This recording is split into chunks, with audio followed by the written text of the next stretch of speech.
Hi అండి, welcome to daily vlogs. This is Umanandavaram.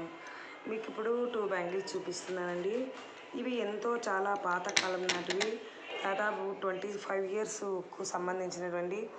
ఇవి కొంచెము చూసేదానికి డల్ అనిపించాయి, స్టోన్స్ అవి అన్నీ. చాలామంది ఏం చెప్పారంటే దీన్ని కరిగించి మళ్ళీ కొత్తవి చేయించుకోవచ్చు కదా అని సలహా ఇచ్చారు. నాకైతే అలా చేయడం ఇష్టం లేదండి, ఎందుకంటే ఇవి వారసత్వ సంపదకు సంబంధించినటువంటి బ్యాంగిల్స్ కాబట్టి దీన్ని ఏం చేస్తే మళ్ళీ కొత్తగా అవుతాయో మీరు నాకు కామెంట్ సెక్షన్ రూపంలో తెలియచేయండి. తర్వాత దీనికి ఏమైనా సూచనలు సలహాలు నాకు ఇస్తే బాగుంటుంది.